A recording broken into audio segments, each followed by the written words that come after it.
My name is Isabella Grant. I am 28 years old, and last year I sold my artificial intelligence company for $1 billion a number, so staggering that it changed the way people looked at me forever. But what I did not realize was that the money would not only attract investors and friends, it would turn my own blood and my own husband into predators circling for the kill.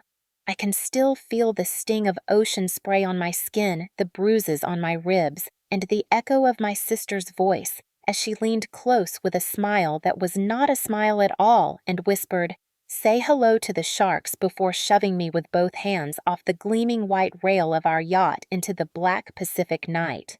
My husband, Marcus, stood just behind her, not shocked, not horrified, but calm, his lips curving into that cold smirk I had mistaken for charm when I first met him. They both watched me fall, and in their eyes I was already a corpse. Just another line in a tragic news headline that would unlock my fortune for them. The impact of hitting the water was like being struck by concrete. The air punched out of my lungs, and as I sank into the dark, I thought for one raw second that this was the end, that betrayal from my own family and the man I trusted most would be the last story of my life. But what they never expected was that I had already begun to suspect, already started to prepare, and that while they celebrated their perfect crime, I was clawing my way back from the abyss, burning with something stronger than fear. Rage, survival, a need for justice so fierce it could keep me alive through saltwater blood and the cold embrace of death itself. I am telling you this now because betrayal at the hands of family is not just a scar, it is an explosion that destroys the foundation of who you think you are. And if you want to understand how a sister could try to murder her sister for $1 billion and how a husband could smile as the woman he vowed to protect was thrown into the ocean, you have to start here at the moment of the shove. At the instant my world shattered. They believed the ocean would swallow me, that sharks would finish what they began, that no trace of Isabella Grant would remain.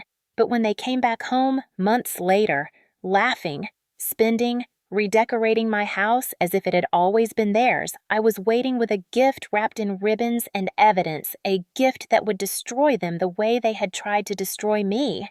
This is the story of how I died and lived again, of how love became conspiracy, how family became executioners, and how justice finally came crashing down like a wave that could not be stopped. I was born in Houston, Texas, into a family that looked ordinary from the outside, but was fractured from the inside, a house where love was rationed unevenly, and the rules bent around the one who could smile the sweetest. My sister Clara was 2 years younger than me, radiant from birth with wide blue eyes and a giggle that charmed every neighbor and relative, while I, Isabella, was quiet, bookish, and always told to be more like her. Our father, a high school history teacher, had a temper that could turn violent when his patience snapped, and more often than not, his sharp words and slamming fists came my way, because I was the child who questioned who stayed up late, reading who argued when things felt unfair. Our mother, an English teacher, tried to shield us, but when pressed, she always leaned toward Clara, excusing her mistakes, praising her performances, forgiving her lies. From the time I was 8, I learned that if Clara cried, the world bent to her, while if I cried, the room went silent and my tears were called weakness. I remember nights when Clara would come home with trophies from beauty pageants, and the house erupted in laughter and photographs while the scholarships I won for science fairs were taped to the refrigerator for a week before being buried under grocery lists. It was not hatred then, just imbalance, but imbalance has a way of festering into poison. By the time I was 15, Clara had discovered her power over boys, and I had discovered my refuge in coding, spending hours on our family computer building small programs while trying to drown out the shouting from the living room where my father berated my mother for bills or for dinner being late. Sometimes his anger spilled over a backhand against my cheek or a belt across my legs, and Clara would watch wide-eyed, then turn away, pretending it was not happening. She never intervened, never shared my bruises, and in those moments I began to sense she was not just favored but shielded, kept in a bubble where responsibility never touched her. When I left for the University of Texas to study computer science, I carried those scars with me, both visible and invisible. I worked 3 jobs at once, pouring coffee in the mornings, shelving books in the library by afternoon, fixing computers for cash on weekends. I slept 4 hours a night in a cramped dorm, while Clara called me from Los Angeles, where she was studying communications, her tuition and rent covered by our parents who emptied savings accounts to keep her comfortable. She told me about parties modeling auditions, the men who bought her gifts, and when she cried about rent being late or a car breaking down, she called me Prissy, that childhood nickname she kept like a leash, and I sent her what I could, even when I barely had enough to eat. She knew I would bend because I always had.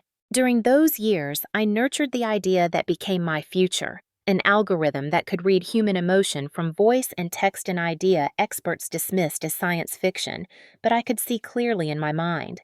Every night while classmates partied, I wrote code line after line until at last I had something real, something fragile but alive, a prototype that could sense depression or anger in digital conversations. I named it Neuralink, not knowing that one day it would be worth $1 billion and make me both a target and a survivor. Clara visited occasionally, arriving with suitcases of clothes and stories of failed auditions, always borrowing money and always promising to pay me back a promise that never materialized. Our parents continued to adore her, telling me she just needed time to find herself while I worked myself half to death trying to prove I existed. That contrast, the golden daughter drifting on charm and the shadow daughter grinding on determination, set the stage for everything that followed. When investors finally noticed me, when the seed money turned into a company, when sleepless years crystallized into a product that could save lives, I thought maybe the imbalance had been worth it. That maybe now my family would see me, that Clara would finally see me. But families like mine do not change. They adapt, and what had once been neglect would soon become exploitation. Clara learned that I was no longer the poor sister in a dorm, but the rising star in tech, and her tone shifted from careless to needy, from mocking to strategic. I can still hear her voice in one late-night call when she sighed dramatically and said, "You are my safety net, Bella, you always will be." In that moment, I felt the weight of years of conditioning, the role forced on me as the one who carried burdens, and I said yes like I always had. I could not yet see that saying yes would one day nearly cost me my life. By 26, I was running a company of 50 employees. By 27, I was negotiating with global giants. And by 28, I signed away my creation for $1 billion. Headlines called me brilliant visionary, the face of young women in tech. But inside, I was still the girl whose bruises were ignored, whose achievements were eclipsed by a sister's smile. That is why, when Clara stepped back into my life, all gratitude and tears, asking for a place to stay just until she figured things out, I opened my door because part of me still craved the bond we had never truly had. And when Marcus, the charming venture capitalist who became my husband, encouraged it, saying families should stick together, I believed him. I did not yet know that by inviting Clara into my house, I was laying the foundation for my own betrayal, that the shadows of our toxic childhood would twist into something far darker, and that the girl I once protected from nightmares would become the woman who whispered to me on a yacht and pushed me into the sea. After the billion-dollar sale, my life looked perfect from the outside, but cracks were already forming beneath the surface, and I can see them now with a clarity that burns. Neuralink's acquisition brought me luxury, a mansion in San Francisco, the kind of recognition that made magazines call me the golden girl of AI. But money does not change family, it only magnifies what was already there. Clara arrived with 2 suitcases and crocodile tears, insisting the modeling industry was cruel, that landlords were heartless, that she needed me just until she got back on her feet. I believed her because I wanted to believe, because somewhere inside I still hoped that shared blood meant shared loyalty. She filled my guest room with silk dresses and perfume bottles and filled my days with interruptions, asking to borrow my car to use my credit card to host her friends in my house. Marcus encouraged it at first, saying she was lonely, that family needed support, but I noticed how his eyes lingered too long when she bent over to pour wine, how their laughter carried down the hall in a way that excluded me. It started with subtle things, a text message that Marcus closed too quickly when I walked into the room, a whisper between them that ended in sudden silence, the way Clara's hand rested on his arm at dinner longer than politeness allowed.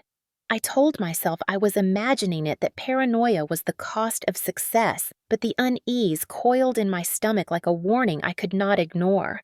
Money has a way of warping relationships, and soon Clara began to act like the mansion was hers, rearranging furniture, redecorating walls, leaving her shoes on the staircase. She borrowed jewelry without asking pieces Marcus had given me, and when I confronted her, she laughed lightly and said sisters share everything. But her eyes glinted when she said it, daring me to push back. Marcus started taking business trips that stretched longer than they should, and his morning messages dwindled to excuses. I caught him in the study late at night, whispering into his phone, and when I asked who it was, he smiled too smoothly and said, "Investors." I wanted to believe him, wanted to believe my marriage was real, that my sister could change, but small details betrayed them. Clara's sudden shopping sprees, though she had no job, Marcus wiring money, I never approved both of them, returning late from outings with the scent of champagne on their clothes. The tension escalated when I checked our bank statements and saw withdrawals timed perfectly with Clara's extravagant purchases. When I questioned Marcus, he dismissed me, saying finance bored me, that he had it under control. The dismissal was familiar, the same tone my father used to cut off my mother, and it lit a spark of anger I had not felt in years. Then came the night I found them in the kitchen, Marcus pouring wine for Clara while she sat on the counter in a silk robe. They froze when I entered, guilt flashing across their faces, before Marcus forced a laugh and claimed they were discussing investments for her future. I nodded, but inside my chest thundered because I finally understood I was not paranoid. I was surrounded by predators. From that point, I began to watch with sharper eyes. I noticed the glances, the accidental touches, the sudden halts in conversation. I noticed Clara's growing confidence, the way she looked at me less like a sister and more like an obstacle. My empire had become my prison, my home invaded by betrayal wearing familiar faces. I told myself I could endure it, that they would tire of their games, but deep down I knew something worse was building. I remembered the lessons of my childhood, that in my family silence fed violence, that pretending not to see only made the strike come harder. The stage was set, the lines drawn, and though I could not yet see the shape of the blade, I knew it was being sharpened in the dark. The moment I realized I could no longer dismiss the signs was the morning I opened Marcus's laptop after he left for a supposed meeting and saw recent activity in our joint financial accounts. Not simple reviews of balances, but deep searches into offshore transfer limits and succession clauses in my will. My stomach clenched, and I closed the screen quickly, as if the act itself might burn me, but in that instant, the vague unease hardened into certainty. I was not just being neglected or lied to, I was being hunted.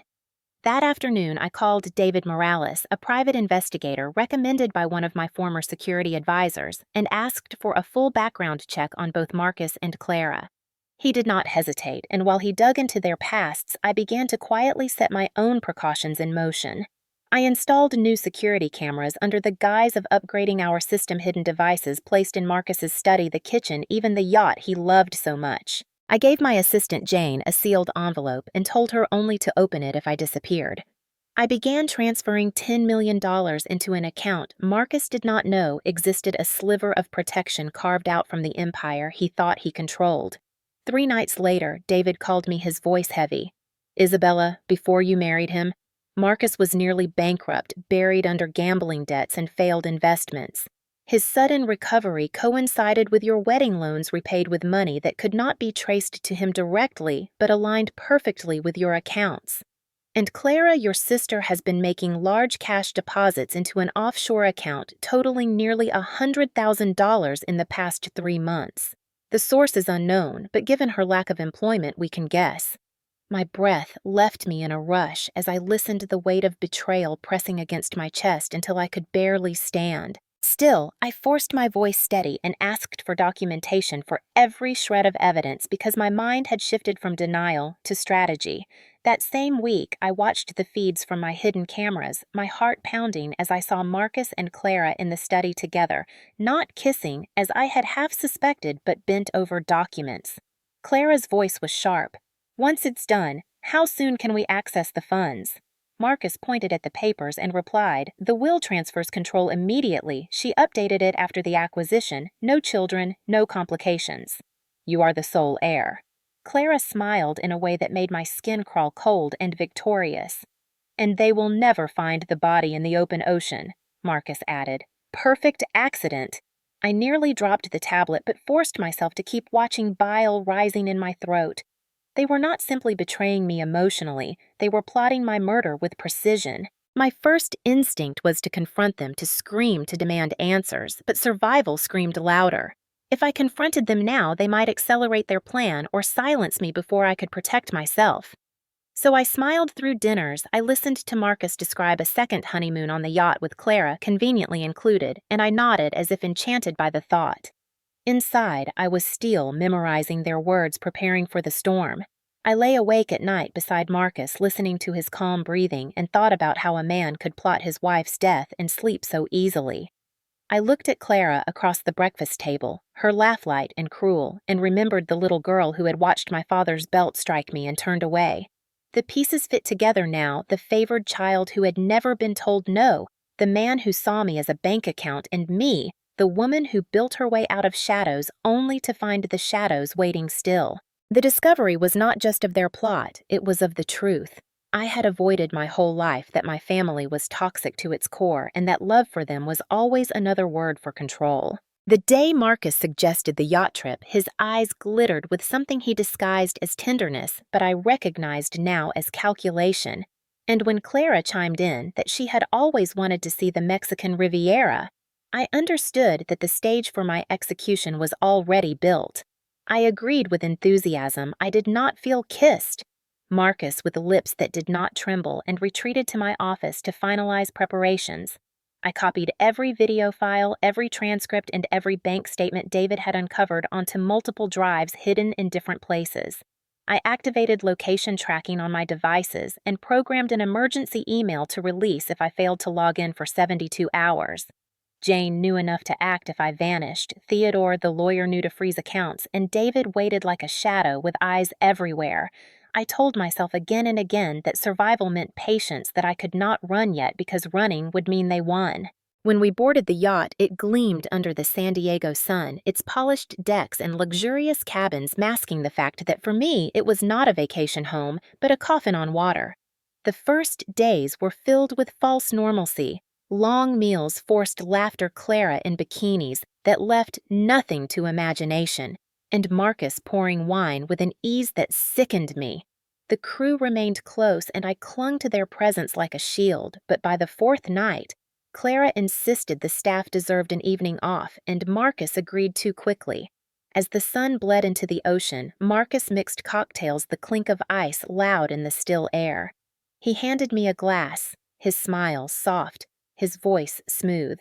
Extra strong, just how you like it. I raised the drink to my lips, tilted it, and let most of the liquid slip down the side, wetting my hand instead of my throat. Delicious, I murmured, then set it down when he turned to prepare Clara's. Over the next hour, I feigned drowsiness, let my words slur, let my body sway as if the alcohol had overpowered me. I think I need to lie down, I whispered, staggering to my feet. Marcus caught me, his grip firm. His concern, a mask stretched thin over anticipation. He guided me to our stateroom, laid me on the bed, and locked the door behind him. I kept my eyes half closed, heart hammering, body tense. Minutes passed before footsteps returned, and I heard Marcus whisper outside the door. "Is she out?" Clara's voice, sharp and eager, answered. "Finally," Marcus replied with a laugh that chilled me. More than out, the sedative would knock out a man twice her size. "We have time." "Good," Clara said, and then words I will never forget spilled from her lips. "One push and she is gone forever. The ocean will take her, the sharks will finish the rest." Their footsteps approached the key, turned, and the door opened. I stayed limp as Marcus leaned over me, testing my pulse, nodding in satisfaction. "Time to move her," he said. Clara's face hovered above mine, her eyes alight with triumph, and she bent low to whisper in my ear, "Say hello to the sharks." Bella before shoving her hands against my chest with all the strength she had. I let the momentum take me stumbling backward with a cry that tore from my throat as Marcus grabbed my arm, swung me toward the open deck, and together they forced me up the stairs. The night air was cold, the stars sharp the sea below, black as ink. My heels scraped the wood, my lungs seized with panic, I forced into silence. At the railing, Clara pushed hard, and for one heartbeat, I saw their faces, Marcus grinning, Clara's eyes feverish before my body was flung into the void. The water hit like stones, smashing my back, wrenching my breath away. Salt filled my nose and mouth, pain radiated through every nerve, and above me the yacht's lights glowed farther and farther as if the world itself was leaving me behind. I kicked, fought, clawed for air, and surfaced with a gasp that tasted like blood. The engines roared, the yacht moved on, and my sister's voice echoed in my ears, that final cruel whisper that branded itself into my memory. Say hello to the sharks. The ocean swallowed me whole, but instinct roared louder than fear, and I thrashed to the surface, coughing salt and blood, my eyes burning as I forced air back into my lungs. The yacht was already pulling away, its white hull gleaming under the moonlight as if nothing had happened, and on the stern I thought I saw Clara leaning over the rail, her hair whipping in the wind, her expression unreadable before Marcus pulled her back inside. They believed it was over, that the sea would claim me, but what they did not know was that I had prepared for this moment. Around my waist, beneath my clothes, I wore a waterproof pouch holding a GPS beacon, a small stack of emergency cash, and a compact satellite phone. My ribs ached with every movement, but I forced myself to float onto my back, conserving strength, letting the beacon's light blink faintly against the waves. Minutes turned to hours, and the cold began its merciless work. Numbing my limbs, my teeth clattering uncontrollably until I bit down on my tongue just to feel alive. Shadows circled beneath me, sleek and silent shapes that stirred terror in my veins until I remembered the Navy SEAL survival training I had once endured during a corporate retreat. Your mind gives up before your body, the instructor had said, and I clung to that truth, counting breaths, forcing myself to last one more minute, then one more minute after that. By dawn, my lips were cracked, my muscles trembling on the edge of collapse, but when the horizon brightened, I spotted salvation, a fishing boat trawling slowly less than a mile away. With the last of my strength, I waved the pouch in the air, screamed until my throat tore, and when they still did not see me, I triggered the beacon's strobe.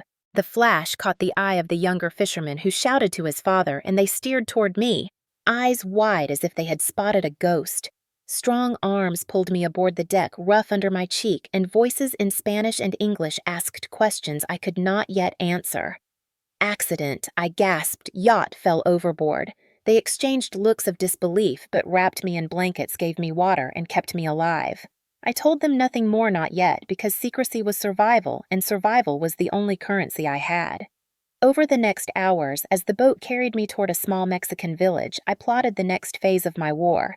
I used the satellite phone to send a coded message to Jane, confirming I was alive and ordering silence. When we reached shore, I paid the fishermen generously, swore them to secrecy, and vanished into a modest hotel under a false name. In the cracked mirror, I saw a woman I barely recognized, sunburnt eyes, hollowed hair tangled with salt. That woman was dead in the eyes of the world, and I intended to use her death as my weapon. For 3 weeks, I lived in the shadows, building my strength, gathering allies, Theodore, my lawyer, Olivia, a cybersecurity expert, David, the investigator, Jane, my unwavering assistant. Together, we pieced the puzzle Marcus and Clara thought hidden. Olivia unearthed deleted emails stretching back over a year, messages where Marcus wrote the engagement is set. She said yes, and Clara replied, "My sister always wanted what she could never have." David traced Marcus's debts to dead girlfriends, both wealthy, both conveniently gone. Theodore examined the will and found irregularities Clara positioned as sole heir in the event of my death. It was all there, the betrayal, the conspiracy, the blueprint of my murder. As my body healed, my rage sharpened into something precise. I dyed my hair dark, wore sunglasses, and disappeared into crowds, but every night I dreamed of the shove, the cold sea, the smirk on Marcus's lips. Justice would not be whispered, it would be screamed, and when they came home laughing, spending thinking they had won, I would be waiting not as the victim they thought drowned, but as the executioner holding their sentence. 3 months after the night, I was thrown into the ocean. Marcus and Clara returned from Europe parading as grieving survivors of a tragedy they had engineered, and my mansion stood ready to welcome them, not as their prize, but as their prison.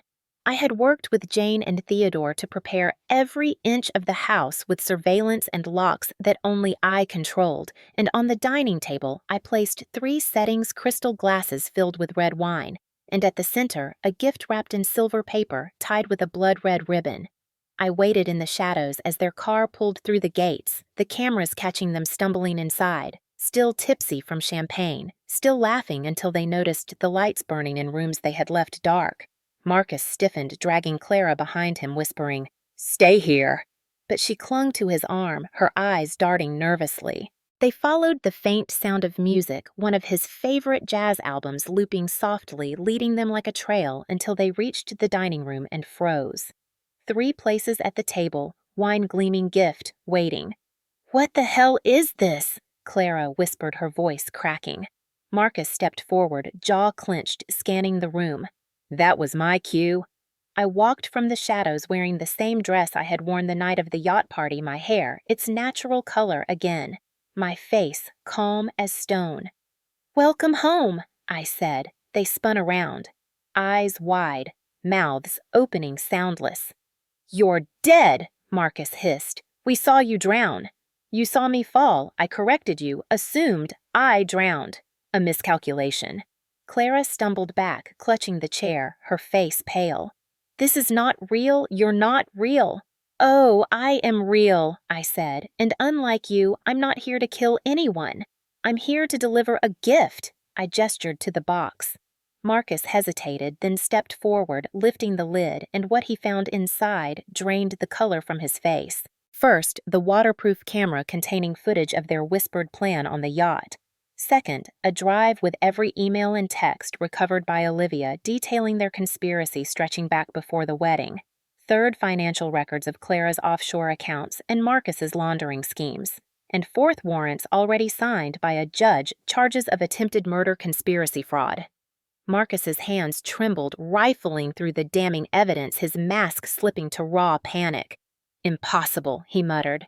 "Quite possible," I replied, "with the right team, unlike the 2 of you who mistake cruelty for intelligence." Clara lunged suddenly, trying to grab the box, screaming lies, all lies, but with a button on my phone. The doors locked, the sound echoing like a gunshot. "The police and FBI are outside. I told them, waiting for my signal, which I just sent." Marcus snarled and in a burst of violence flipped the heavy table toward me. Dishes shattering, wine splattering like blood, and from the floor he snatched a knife, charging with a roar. I did not move because I knew what waited. The hidden door opened, and David, with 2 security men, tackled him to the ground, the knife clattering away as he cursed and fought. Clara fell to her knees, sobbing incoherently. It was his idea. He forced me. I never wanted this, but I stepped closer, looking down at her. On the yacht, I reminded her, your words were clear. "Say hello to the sharks." Was that his idea too? She sobbed harder, shaking her head, but the truth hung in the air, undeniable. The front doors burst open, law enforcement flooding in reading rights, handcuffing them both. Marcus still spat venom, promising I'd regret it. Clara begged for mercy, but I stood silent, my heart steady. At last, they were dragged out, struggling and crying, leaving me in the wreckage of broken glass and spilled wine. It should have felt like victory, but it felt heavier than that, like closure carved with a blade. Still, as the doors closed behind them, I breathed for the first time in months, free of the weight of their shadows and filled with the fire of justice finally delivered. When the doors shut behind Marcus and Clara and the house finally fell silent, I stood in the center of the wreckage, breathing the air of freedom and betrayal all at once, and I understood that survival was not the end of the story, but only the beginning of a new war to reclaim myself. The police took them into custody without bail, the charges undeniable: conspiracy, fraud, attempted murder, and the evidence I placed in their hands was airtight. For days, the media swarmed outside the gates, shouting questions about the miracle woman who had returned from the dead and the billion-dollar betrayal that captivated the country. My face was plastered across every screen, headlines screaming, "She survived the sharks," or "Sister and husband tried to kill heiress." I gave only one interview, carefully chosen through Theodore, to a journalist known for her integrity, where I said simply that justice is not the same as healing that one belongs to the courts, but the other is a private battle of the soul. Marcus received 30 years without parole, the court unmoved by his polished lies or crocodile tears. Clara was sentenced to 20 years, her attempts to paint herself as manipulated shredded by the recordings of her voice planning my death. I sat in that courtroom in a plain navy suit, and when the verdict was read, I looked at them without flinching. Marcus glared with hatred, Clara wept with a grief that felt like performance, and I gave them nothing. No forgiveness, no fury, only silence, because they no longer deserved even my rage. In the months that followed, I moved out of the mansion too soaked in memories to ever feel safe again, and bought a secure modern apartment overlooking the bay with walls of glass and no shadows in the corners. I poured energy into building the Phoenix Foundation, a nonprofit dedicated to helping victims of domestic betrayal and financial abuse, offering legal aid, emergency funds, and therapy. Reporters asked why Phoenix, and I told them, because rising from ashes is not just a myth, it is the only choice when your world has been burned. The foundation became my purpose, a way to turn my scars into weapons of protection for others. I also returned to the tech world, not as a CEO, but as an angel investor funding startups led by women and minorities who struggled to find support in a system built against them. Each investment was a strike against the predators who thought power meant exploitation. Still, the nights were not easy. Nightmares dragged me back to the water, the shove, the whisper, the cold. Sometimes a sound on the street made me flinch. Sometimes the reflection of the ocean outside my window twisted into a reminder of betrayal.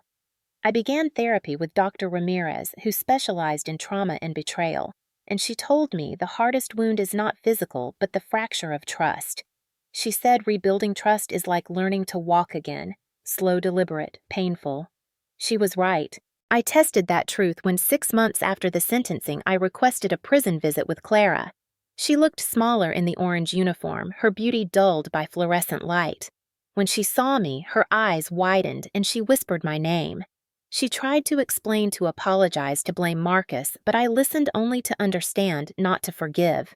I told her I no longer hated her because hate still tied me to her and I was done with ties. "We will never be family again," I said before walking away, and the sob that broke from her followed me out of the prison, but not out of my heart. 1 year later, I chartered a modest yacht, not the glittering monster Marcus had chosen, but a simple vessel, and I returned to the coordinates where I had been shoved into the sea.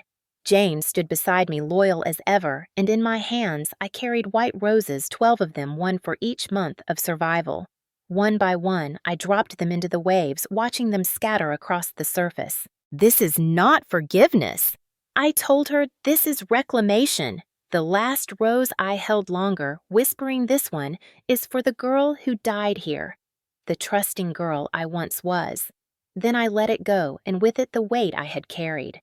Back on land, I continued to grow my foundation and my investments, creating a new chosen family among those who had stood by me. Jane, David, Olivia, Theodore. They were proof that loyalty existed, that not everyone betrayed. 2 years later, I published a memoir, After the Fall, Rebuilding When Your Foundation Crumbles, and it became a voice for thousands who had faced betrayal and thought they were alone. I spoke at events, looked into the eyes of survivors, and told them what I had learned, that while betrayal can shatter you, it can also reveal the steel hidden inside you. Healing is not about erasing scars, but about using them to light the path for others. Sometimes I stood at my window at night watching ships cross the bay, their lights steady against the darkness, and I thought of the night I almost became nothing more than another body lost to the ocean.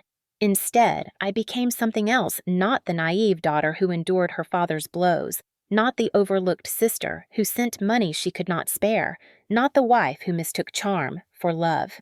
I became my own anchor, my own captain. Life does not promise safety. People we trust may reveal themselves as strangers, but what remains is the power to begin again. That is my gift to myself and to everyone who hears my story. Not revenge alone, not survival alone, but rebirth. A life reclaimed from the jaws of betrayal and carried forward by justice. Standing on the balcony of my apartment as the sun dipped behind the horizon, I realized survival was not the end of my story, but the foundation of a new beginning. The waves below glittered gold, and for the first time in years, I did not see them as enemies waiting to swallow me, but as witnesses to the fact that I had endured. Marcus and Clara would spend decades behind bars, their names etched into court records as criminals, not as family. And while their downfall had satisfied justice, it was the rebuilding of myself that gave me peace.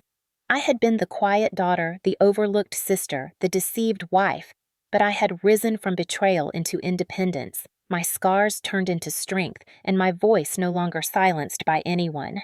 Through the Phoenix Foundation, I watched victims of betrayal step out of their own darkness and into safety, and every success story reminded me that pain does not have to end in ruin. The nightmares still came sometimes, but they no longer owned me. They were reminders of what I had overcome. Life offered no guarantees, yet I carried within me the unshakable knowledge that I could survive what others thought impossible. And now I turn to you because betrayal and resilience are not mine alone. They are universal truths carried by countless people who have been broken by those they trusted most. If you have faced your own betrayal, if you have been silenced, controlled, or discarded, know this: you are stronger than the ones who tried to destroy you, and your survival is proof that healing and justice are possible. Share your story in the comments below because every story of survival strengthens another who is still in the dark. And if you found power in my journey like this video, subscribe to the channel and stay with me for more stories of family betrayal, cunning survival, and justice delivered. Together we will make sure that no matter how deep the ocean of betrayal may be, it will never drown the fire of survival.